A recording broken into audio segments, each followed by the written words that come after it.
म्हणजे बघा, या साहेबांना व्हायचं होतं आमदार. आमदार होण्यासाठी ते निवडणुकीला उभे राहिले, प्रचार देखील सुरू केला. लोकांनी आपल्याला मतं द्यावीत, मतदारांची सहानुभूती मिळावी म्हणून त्यांच्या डोक्यात आली एक कल्पना. अहो, कल्पना कसली, त्यांना सुचलं एक कारस्थान, कपट कारस्थान. अर्थातच नंतर उडाली मोठी खळबळ. पण पोलीस गेले खोलात आणि हे भावी आमदार आले पुरतेच गोत्यामध्ये.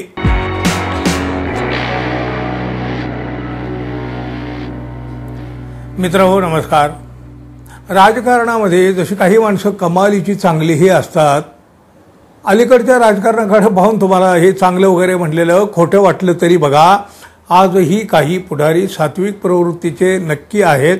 राजकारणामध्ये सगळेच्या सगळी लोक वाईट नाही आहेत. अर्थात ही संख्या बोटावर मोजावी लागत असली तरी चांगोलपणा काही पूर्णपणे संपलेला नाही. हा बघा, ते ढोंगी दांभिक लबाडांची मोठी गर्दी झालेली आहे आणि याचा अनुभव आपण रोज घेत असतोच.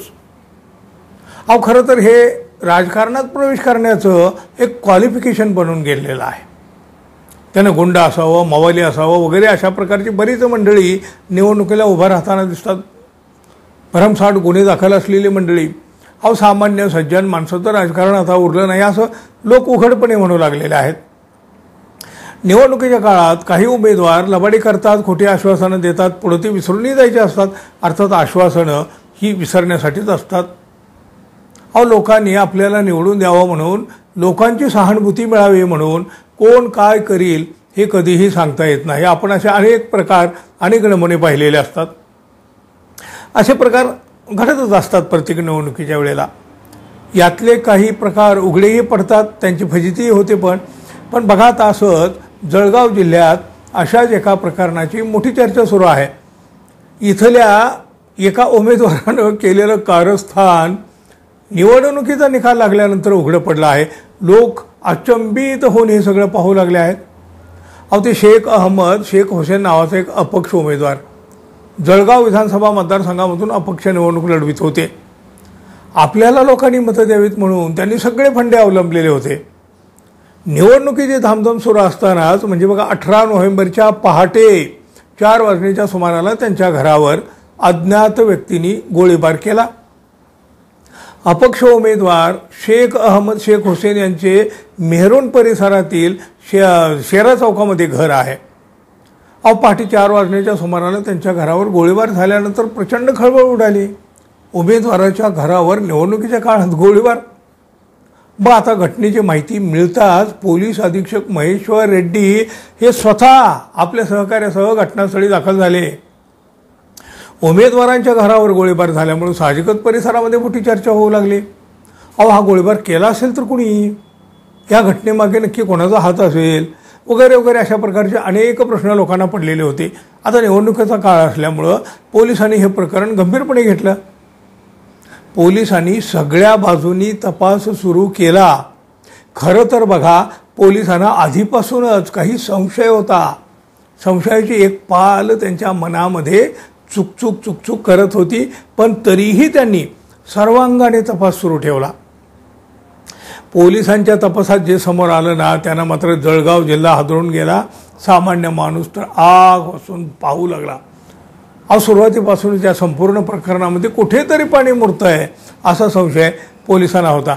शेवटी खबऱ्यांच्या नेटवर्कमधून मोठी माहिती पोलिसांच्या हाती लागली. बघा, आपल्या ड्रायव्हरच्याच मदतीनं या उमेदवारानंच हे सगळं कारस्थान रचलेलं होतं अशी माहिती पोलिसांना तपासात समोर आली. निवडणुकीमध्ये लोकांची सहानुभूती मिळवण्यासाठी अपक्ष उमेदवार हे शेख हुसेन यांनी स्वतःच्याच घरावर गोळीबार घडवून आणला अशी धक्कादायक माहिती जळगाव पोलिसांच्या तपासात समोर आली आहे. अनेक बाजूंनी तपास केल्यानंतर अपक्ष उमेदवार हे शेख हुसेन यांनी मतदारांची सहानुभूती मिळवण्यासाठी आपला भाचा, मुलगा शालक आणि त्याच्या मित्रासोबत मिळून स्वतःच्या घरावर गोळीबार करण्याचं षडयंत्र रचलं आणि त्यांनी ते घडवूनही आणलं. आता या प्रकरणी पोलिसांनी ते इरफान अहमद, मोहम्मद हुसेन, शेख हुसेन म्हणजे हे उमेदवार, शेख शिवान फैज अहमद हुसेन, मोहम्मद शफीक शेख, अहमद उर्फ बाबा आणि शेख उमर फारूक अहमद हुसेन या सगळ्यांच्या विरोधामध्ये या प्रकरणी गुन्हा दाखल केलेला आहे. गोळीबार करणारा मोहम्मद शफीक उर्फ बाबा शेख आणि शेख उमर फारूक अहमद हे दोघे मात्र पोलिसांपासून लपण्यासाठी आता बेपत्ताही झालेले आहेत. इतर आरोपींना मात्र जळगाव स्थानिक गुन्हे शाखेच्या पथकानं अटक केल्याची माहिती आता पोलीस अधीक्षकांनी दिलेली आहे. आता बघा, या सगळ्या घटनेचं न्यायालयात जे काय व्हायचं असेल ते होईल. त्यांनी गोळीबार केला न केला जे काय असेल ते तिथे सिद्ध होईल. पण बघा, अशा प्रवृत्तीला तुम्ही काय म्हणालो जरूर कमेंट करा. आणि अजून आपण आपल्या चॅनलला सबस्क्राईब केलं नसेल तर कृपया सबस्क्राईब करावं ही अपेक्षा आहे. धन्यवाद. पुन्हा भेटू. तोपर्यंत नमस्कार.